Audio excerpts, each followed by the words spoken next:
Dig it! Welcome to Hardheaded Podcast. We're excited that you've joined us as we have a conversation. It's time to join the conversation. All right, welcome to Hardheaded Podcast. I'm your host, Chet Sears. With me, as always, is Troy. With me sometimes is Matt, but he's back in studio. He is back. All right, he's Crowd back. pleaser. Yes. You hear all that? They are participating in this. Our listeners are excited right now. This is recorded in front of a live studio audience. Yes. Not quite. Not quite.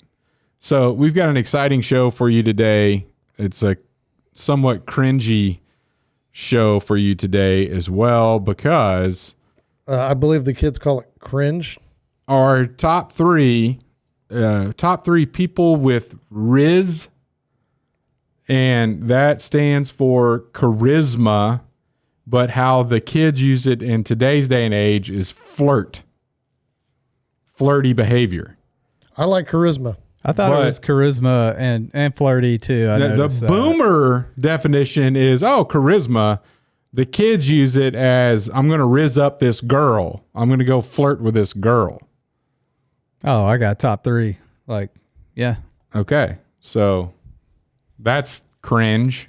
Well, I would say that we're in between. We're not necessarily boomers. Maybe you're closer than the either two of us here. That's correct. Technically, none of us are baby boomer generation. But you're close. No. So, but we're kind of in the middle between the younger and the older generation. And so it doesn't matter how you take it. I mean, if you see dudes that you think flirt really good, I mean, you call them out. I'm just calling out people that have that charisma that you're just we're going to do the top three. I'm not. You know what I'm going to participate. I know you are. Just calm down. I know you are. Calm down. I know you are.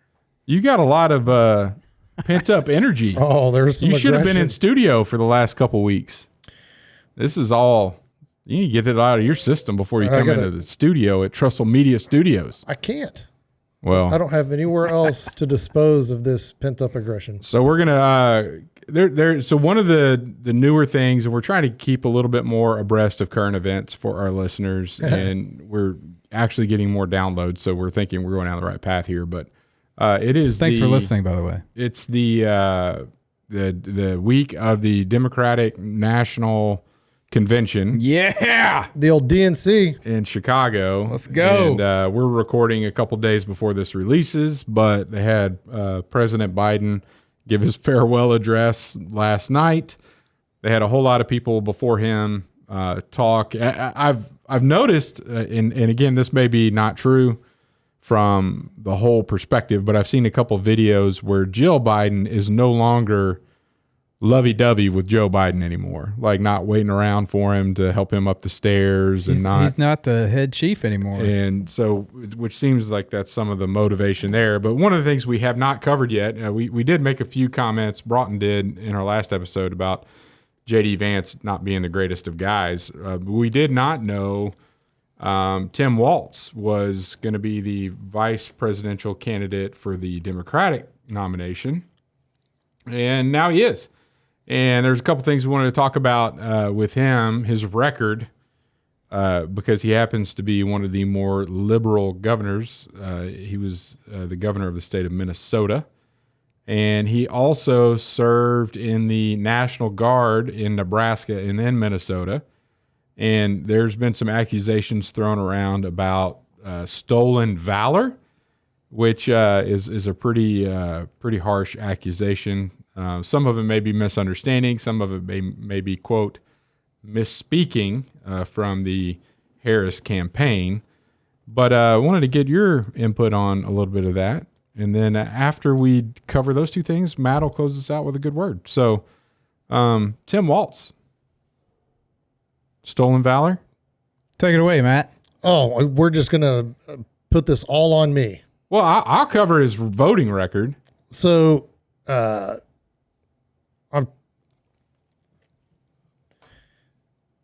definition of stolen valor states it involves falsely claiming military service, rank, recognition, or even someone else's identity. While it's not technically illegal just to make things up, for example, to impress friends at a party, stolen valor is more complicated than that, which is why it's considered a crime. Now, Do I think it's stolen valor? No. So he has lied about his rank. That's not stolen valor.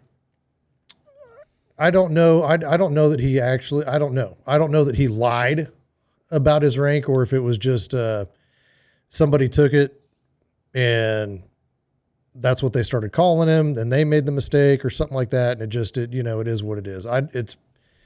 To me, it's stolen valor would be claiming some type of service that you didn't do. I mean, the dude spent 24 years in the National Guard, which as a Marine, active duty, I could make fun of even for 24 years, but I don't think that there was any malicious intent behind it personally. Okay. So are you familiar with the Army ranks? No, not really. I know that they've got a confusing structure there towards the top. Yeah, he command sergeant major. So CSM, which the way I've read this is that at one point in his career he reached the rank of command sergeant major, but when he retired, he did not retire at the command sergeant major. It was like a master sergeant rank. It was a rank down because he had not completed all of the requirements to be a command sergeant major in retirement. Right. So kind of like in the Marine Corps, you get, and I don't know if it's the same because I didn't stay in long enough. I wasn't in long enough to have to deal with this, but a lot of times you frock somebody so you get frocked for sergeant major, and you may still be, first sergeant or whatever, but you get frocked. And so now you're going to be one, but you're not one yet. You're not one yet. So if you had been frocked and you retired without actually achieving it, what would you call yourself to other people? I would have to go back to that last rank. He didn't do that. So he and the campaign. But again, I don't know how they worked that. And again, I mean, you're talking a rank that he attained. He didn't finish the school, whatever, or didn't finish the requirements, but he was selected for that. So what if he's on that path and then he's like, oh, I got to go take these classes. And then they're like, hey, by the way, we're going to deploy and go to Iraq. And he's like, I'm out. And he retires as fast as he can, knowing he's not going to complete his stuff and knowing that he's not going to get the command sergeant major retirement package just so he could get out to avoid from going overseas. Well, and again, like for me, at 24 years of being, either a command sergeant major or whatever rank he was still a pogue. So he's not a trigger puller. So it doesn't really matter. Like there's somebody that's going to fill in his job. I don't think that he's a coward. I think it's just, you get to that point in your career and it's like, okay, it's time to go. Like, and I get it. You want to, you in an infantry world, I would think absolutely. Like he was in the artillery. Is that a pogue? Yes, that's support for grunts. What does a pogue mean? Personnel other than a grunt. Okay, and a grunt is somebody that goes out and shoots at bad guys. Basically, in the Marine Corps, it's an 03. Like face to face. So like it's your infantry battalions, which would be, your 0311s, your riflemen, your mortarmen, assaultmen, machine gunners, stuff like that. People that are on the ground fighting the fight, not somebody, in artillery that's, 10 miles away launching rockets or whatever artillery they launch. So, to me, big deal, whatever. It's not that big of a deal to me. Like commands change all the time, would it, and again, they're just nitpicking at this point. They're trying to find something to kind of tear him down. And hey, good for him. He served 24 years. So, okay. And then another question, when he was talking about his being a proponent of gun control. Mm-hmm. And I haven't seen that, but go ahead. Okay. He said, we can make sure that those weapons of war, he's talking about AR-15s. Enforced. No, he's specifically talking about assault style weapons.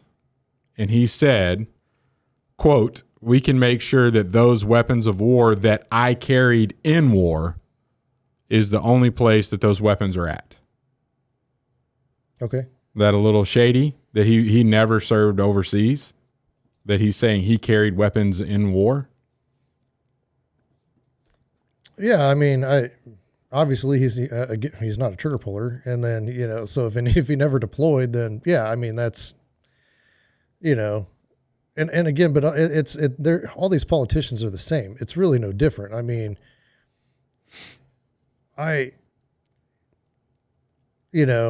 building yourself up to make it seem like something you're not in order to get a position of yours more notoriety or gain more traction, I guess. Yeah. Everybody does it. I say everybody, but all the politicians do it. So it doesn't matter. Everything is trumped up. Always. So coming from a combat veteran, you're saying you're not offended any more than you would be from any other politician that could be misremembering or embellishing any part of their career, whether that was in the military or not. Yeah, I mean, big deal. It doesn't really bother me that much. I would prefer just to stay on policy and not attack somebody's character, not attack somebody's military service over. I mean, granted, there may be some, misspeakings in there, like I carried in war, and okay, well, you didn't go to war, so, whatever. But, let's look at what you're actually doing instead of attacking somebody's military service. Because I mean, granted, even though he didn't deploy to a combat zone in 24 years, he started in 1981. I did see that. In that 24 years, there was always that potential, and it didn't happen. So, yeah, well, it did, and he got out before he had to go. Right, but at the end of 24 years, he's not a trigger puller. He's not going to be doing anything special, and there are about 10 people that can take his job. Yeah. So it's not like he's hurting anybody by not being there. Right. So there's some people that were in his unit that said it wasn't a big deal. There's some people in his unit that said it was a big deal. He's a coward. Whatever. They can have their own. But again, see, I think that's more of what side of the political aisle you fall on.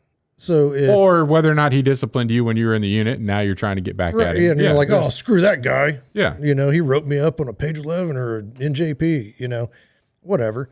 So you ever been written up on an NJP, Troy? No, I don't even know what that is. Non-judicial punishment. Okay. I've been written up at school a lot. Oh, you got some of those then. Yeah, it was called go to ISS, in school suspension, though. It's kind of the same thing a little bit. Yeah. It's kind of close, but that doesn't affect your pay or your rank or anything like that. And NJP does. So here's you may go down the path I think you're going to go, or maybe not. But there's been some pushback from Walt's supporters that say he's embellishing, that you can't call him out because you didn't serve on him embellishing that. And then they're getting really mad at Vance, because Vance is like, that dude is straight up trying to steal accolades or valor because when he didn't do anything to earn the valor. And what did Vance do? Well, he was deployed in Iraq, but he was also a combat correspondent and not a grunt, even though he was in the Marine Corps. Right. What do you know about Marine Corps combat correspondents? Quite a bit. Yeah. Some of those people, we always, combat camera, basically he was a journalist for the Marine Corps. So we had combat camera with us. They would go out with us. They would do interviews. They'd, whatever. They might go out on patrol occasionally, but they're not trigger pullers. Right. If stuff goes down, they go back. They're more of a liability to us than they are. Get to the back of the line at that point. Yeah. Keep your head down. But again, for Vance to be, as a pogue himself, to be attacking somebody else with 24 years of service when he only did 4, he got out as a corporal. I mean, he's a boot. Shut up. how about you two just, embrace the brotherhood and focus on the issues instead of, oh, I did this and I did this. Cause I mean, at that point, hey, Trump, guess what? Why don't you go with me as your VP? Cause I actually did some stuff. I actually did some stuff. So like, if that's, and that's what irritates me. It's like, oh, well, you don't know what you're talking about. You never served in the military, so you don't have a right to say anything. Shut up. Everybody is entitled to their own opinion. You can take facts from both sides and read and be like, okay, I can form my own opinion. Yeah. That's what an intelligent person does. I don't have any idea how to do, a lot of stuff, but I have an opinion on it. Like, right. Space program. What do you think? Good or bad? Should we go to space? Well, we kind of been there. Yeah. I don't know. What do we do? Well, if you're not in Space Force, you can't have an opinion. Well, or you're not Neil Armstrong, you're not an astronaut, whatever. Yeah. I think the stars are cool. You can't say that because you aren't an astronaut. Yeah. But one thing so our non-military listeners, if you have picked up, so there is a general, and this is Matt, this is not all military people, but there's a general. Yeah, we're glad you signed up. I don't care what your political opinions are, but if you signed up for the military, good for you. But there's also a hierarchy, whether or not you were a grunt or whether or not you were 100%. Yeah, and whether you're a Marine grunt or an Army grunt, there's a big difference there because Marines are better. Yeah. But it's just, you can get the rib, the internal inter service back and forth, which is always, it's always fun. Right. To give the Army crap, to give the National Guard crap. And then we all give the Coast Guard crap. Like it's all fine, but when you're doing it on a level of, hey, I'm going to be the vice president of this country and I'm going to represent this country.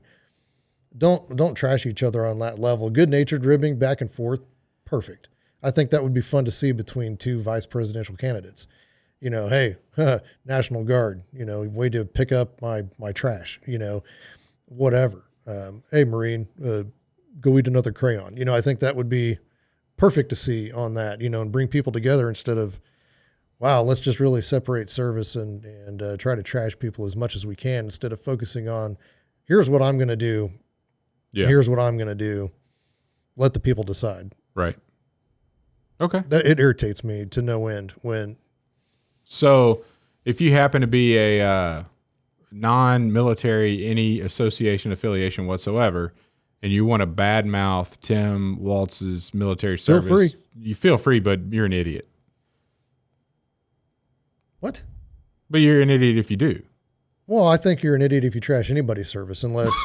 Right. And I'm just specifically calling out Tim Walz's service. If you're like a hardcore Republican, you're like, hey, just let the man. Yeah. He served in the military for 24 years. Yeah, I mean, hardcore conservative, you're going to defend Vance. I mean, the dude did 4. That's as a boot or whatever you call them. Well, yeah, I mean, it's a boot until your first deployment, and okay. He's still boot to me. I mean, that'd be awesome. Yeah, go meet the vice president and boot. But I mean, and again, we trump these things up to draw these lines that people need to choose to be on one side or the other. And that's the problem that we are facing with American politics is it's like, hey, I don't know a whole lot about the guy. Yeah. You know what I mean? I didn't even know his name until 3-4 weeks ago. And so it's like, now you're wanting me to trash this guy or have an opinion about this guy that whatever. I don't know where he stands on the policies but let's focus on that. Okay. Well, let's go into policies then. Okay.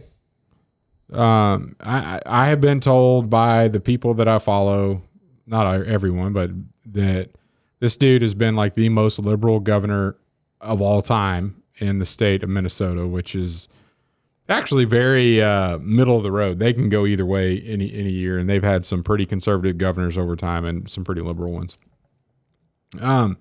So instead of digging into what I would consider to be extremely biased opinions on, because I could go and dig up some dirt. Actually, I started to, like, to be fair, let's just say what mainstream comments are that are out there that are not motivated to tear anybody down or probably to build somebody up, I guess.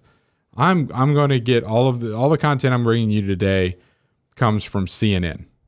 So I would say that it is not biased against Walz. If anything, if it was biased at all, it would be biased in his favor. So let's just get down to the issues themselves. Free college tuition. He signed a bill into law last year that says if you are a student in a family that earns less than $80,000 a year, you get free college tuition. It's called the North Star Promise Scholarship. So this is a scenario where clearly they're taking the money from families that pay into taxes and then giving them to families that make under $80,000 a year to have them go to college for free. I'm not a huge fan of that. But this says he also cut taxes for working families. His website page. I'm not using his website to. Oh no, I'm just bouncing that off. Okay. But just so you know, it's not like Minnesota's the only state to offer free tuition for students. Louisiana did this way back 20 years ago. I used it. They didn't use taxpayer dollars for that. They used corporate tax. So the oil companies that they have there's plenty of revenue coming in from the drilling operations and refining operations, and that's what they use to cover the tuition for students. You could argue that's being paid by everybody else because those costs are going to be in the product itself. One of the things I think that really stands out is Minnesota does have, and he signed in January of 23, the most free or unlimited abortion bill of all the states. So basically, if you're in Minnesota, you can get abortion whenever you want. Their law even protects people coming from out of state where abortion is illegal, coming in to get any abortion they want. It's very, and I did, and again, I'm not going to quote this but I have done some research into this, and the wording of the bill, it doesn't necessarily limit it to like pregnant women. It could be if the baby is born and it was an attempted abortion, that you're free to go ahead and kill it. Actually, it doesn't say you're free to kill it. You're free to not provide it care is how that bill's worded. Basically, so, you just let it die. Let it die. Yeah. You don't have to, you're not forced to provide care.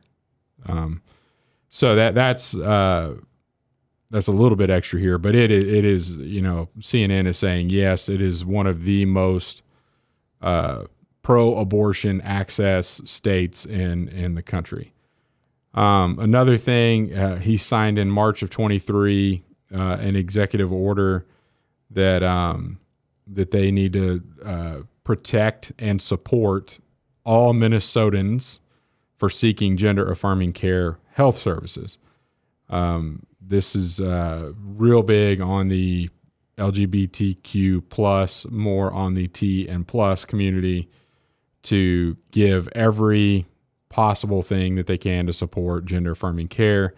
This actually turned into providing menstrual cycle products in all the school bathrooms, because even to quote CNN here, that for both girls and boys, and it's not all students who menstruate are female is in the bill. Oh my gosh. And some of the Republicans in the state labeled him after this Tampon Tim, because he wanted tampons to be in the men's bathrooms. Which is really crazy from that perspective. And again, taxpayers' dollars going towards that. He did pass a universal school meal program. So basically all your school meals are free.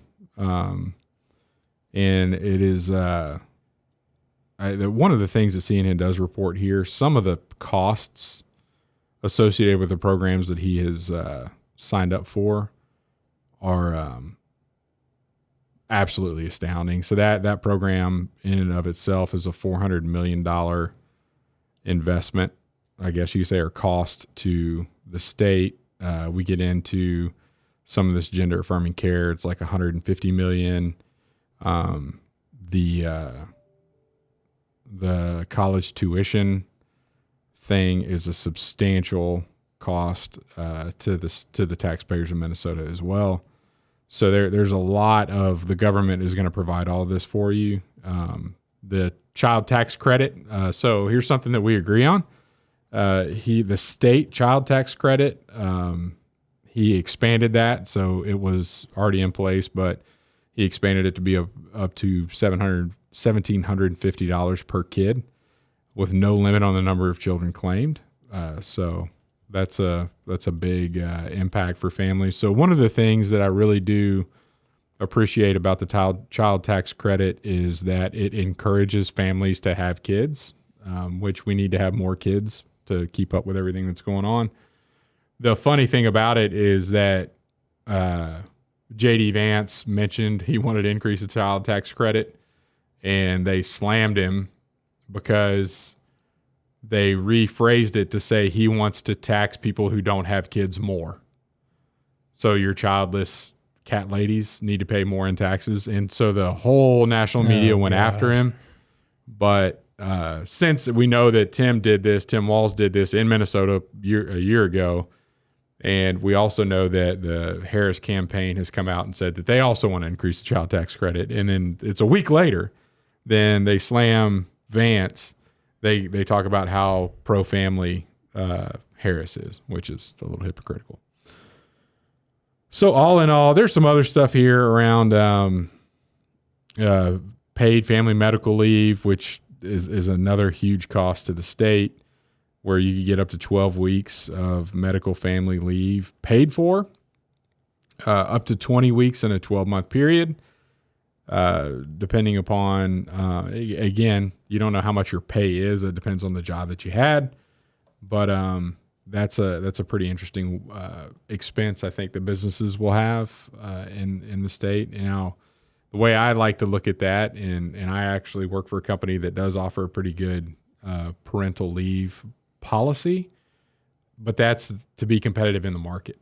Like there's a choice to make to say that we know that workers who have families tend to work harder. They're put together. They're not as easy. They're not just going to fly around and job shop.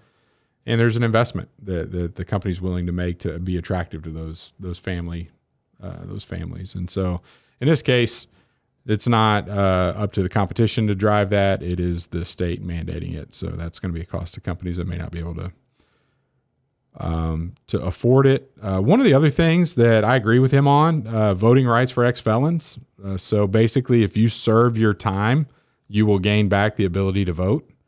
I think it's been years since I looked into that, but I mean, I know quite a few ex-felons, and I think they've served their time, and they ought to get if that's back. the sentence that you were given, you serve that sentence, and be done.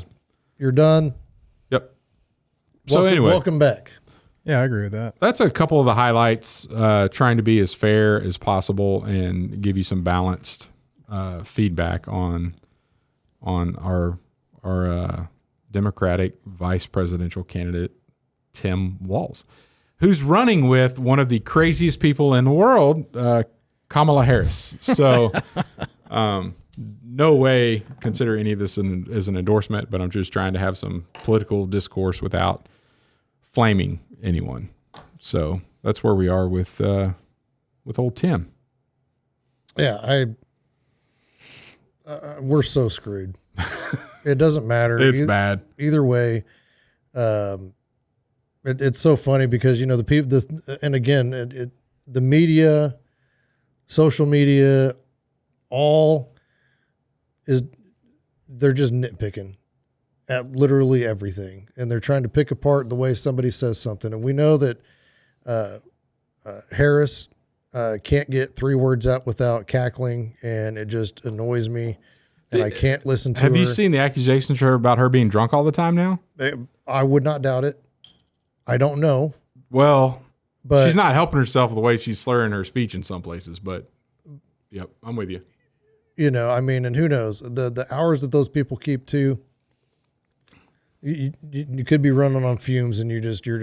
I've been there too, so I don't know, but you know, and then you got Trump just a few days ago saying that you know, and people blowing something out of proportion again when he's saying, you know, getting the medal, the Presidential Medal of Freedom is better than getting the Medal of Honor. Yeah, and it's like idiot. I get it. Nobody wants to get the Medal of Honor. That's not something you want. And typically it's a bad situation that gets you awarded. Yeah. That. I understand what he meant, but he's not a clear. Yeah, just keep your mouth shut in those cases. He's not a clear speaker. Right. So, you know, I think he's good at what he does. But it's kind of the same thing. It's like, you know, Biden said some really crazy stuff too, you know, but I get kind of what he was trying to say, but I'm not going to pick it apart and, you know, question him other than some stuff was very apparent that it was cognitive with Biden. Yeah. It's like, yeah, give that guy a pass. He didn't even know he was talking. Trump just starts talking and then the brain doesn't catch up. Yeah. You know, and it's like, all right, bro, come on, man. But I know what he meant, so I'm not going to tear him apart on it. And, you know, now you got all these, you know, people that are trying to just tear it apart. And it's like, you know, all you're doing is furthering that division between people. Because I truly think that this could be our last election. Like, I think we're at that point. Okay. That's interesting. May have to dig into that more in a different episode. We might. I don't see a way out. You're assuming that we're going to have an election this time, though. I am assuming that, yeah. And it may be too much of an assumption, but yeah. That's fun. Hey, we're going to jump into our top three. All right. Troy, why don't you give us your top three people with Rizz? Troy's here. Hey. Welcome to the podcast, Troy. You're welcome. Political stuff. Yeah. Not my jam. Top three people with the best Rizz. The most amount of Rizz. The most amount of Rizz. Or as we post-boomers will say, charisma. No. Or as the kids say, Rizz. All right. Okay. Number 3, Travis Kelce. Okay. Whatever you say, man. I'm learning from you on this. He's got some Rizz. Yeah, he's dating the wealthiest female in the entertainment industry to ever walk the planet. So I guess he's got a little bit of Rizz. I'm not arguing. I will say when he gets a touchdown, that boy does not dance like he's white. Okay. So not dancing like you're white. I think means that you've got Rizz. I think that's Rizz. I just thought it was a good dance. I'm move. telling. I think yo. the brother spit a better game than the white boy. Just to be honest, but Okay. They can do that gritty a lot better. Tell you that much. I tried to do the gritty. I look like a freaking idiot. I can't because I don't have knees. That's You have true. a knee. That's You true. have a knee. I don't have knees. You gotta have 2 knees, Okay. not 1. All right. Well, who's next? Number 2, Ryan Reynolds. Yeah, for sure. He's just got He's quick-witted. quick wit. Very quick-witted. Wit and Rizz aren't the same thing. Oh, yes, it is. They go hand in I would hand. agree that they maybe not hand in hand, but they're on the same playing field. Oh yeah, Okay. He's got some Rizz. because you got to have quick wit to spit some game. That's right. Pick up those ladies. And then number 1, Ryan Gossling. Okay. All right. I haven't seen too much with him. You know so what? He's got some Rizz, some swagger. If I was editing this, which I don't, you do all the hard work and putting all this together, I would dub in top 3 men I have a crush on. because everything that you say is like, this is what makes him attractive to me. After that, that's what it sounds like. I like Travis Kelce because he can dance, you know. They get the ladies. Ryan Reynolds is witty. All I'm saying is it doesn't matter. It's not like it's not in a homo way. Like, you know what I mean? It's like, can you say homo anymore? Yeah. I just did. So like, it's to me, like I look at that and you got somebody, you know, you're in a board meeting and you got somebody with that charisma that can just contain a room. Like they're very electric. They captivate their audience. Let's hear your three. So number one, Jack Nicholson. That dude, I don't know if you've ever seen like interviews or like him at Lakers games or you know, if somebody like the one I saw just recently was Jennifer Lawrence was doing an interview and all he did was walk up and she looked over like, holy cow, that's Jack Nicholson. Yeah. You know, like she was starstruck. Yeah, maybe a level famous and not Rizz. But there's still that charisma because he's always got. Maybe he got famous because he had it. Maybe because he's got the dark glasses. He's always wearing the shades inside. So there's, you know, so that automatically there's a mysterious attraction. Something that's. I need to know him more. Why is he distant? But then he walks up and he's like, "Hey, I really liked you in that show." Yeah. But he's using that fame that he's already got, right? And knows that, hey. Okay. All right. Plus, he's super cool, right? So like these are people that I just think are just like really cool that it'd be funny to hang out with, just because I think they're like they would be fun to have a conversation with and just kind of sit there because they're going to provide that entertainment for you. Yeah. Okay. Number two, Jeff Goldblum. Okay. That dude, if you've seen him on Hot Ones. I have not watched that one yet. Oh my goodness. That's he just sits there. He's so calm. His voice is like soothing. Like his voice is butter. Like I could listen to him and just go to sleep. Like, because he's so calming. He's got that ASMR voice. For sure. But the calming effect that he brings to an interview when he's talking, and the way that he always tells the other person that they're great and never takes any credit towards himself. He's always talking about somebody else or saying, you're doing a great job, you know, and just seems like a really genuine, nice guy to me. And number one would fit the kid's definition of Rizz, and that is Craig Fergison. That dude in any interview that I've seen, when he interviews a female, the females are swooning. Like they stumble over words. You know who he's talking about? Yeah. It's completely opposite. Like normally, like me, you know, I stumble over words or whatever, and that's what he does to these chicks. Like it's so funny to me. Like I don't get it. Can you say chicks anymore? I just did. A lot more approved than the other one. Chicks is better than homo apparently, but whatever. All right, number 3, John Mayer. Yeah. He's like 15 years ago. Well, Jack Nicholson's like 60 years ago anyway. So Jack Nicholson is still today. Vanessa Carlton, Jennifer Love Hewitt, Rona Mitra, Jessica Simpson, Minka Kelly, Jennifer Aniston. I don't know those two. Kim Kardashian, Taylor Swift, Renee Zellweger, Katy Perry. These are all Natalie Morales chicks that he's dated. All been his girlfriend. Yeah. So apparently he's got some Rizz. He's got some game in Hollywood.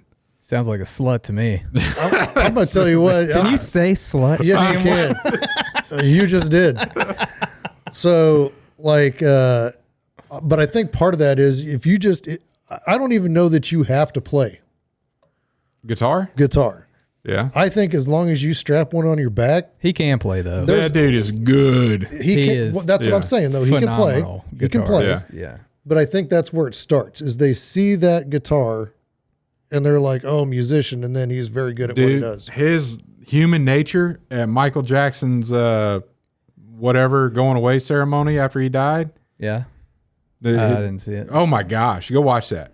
Like, do you know he also has a very outspoken, his addiction to pornography. He's very outspoken about it. I have not. Not in a heard very that. good way, but he does. He also has gone on tour with Dave Chappelle, like to do comedy. Oh, really? Yeah. Oh, Like I'd love he to does, see he that. does like stand up on the side or something. I don't know. Dude, Did you ever see the Chappelle show? Did you ever see the Chappelle Oh, show? God. Yeah, he had I've one seen about every episode, Drums and drums in a electric- barbershop and and white electric white guitar. people in drums or something like that.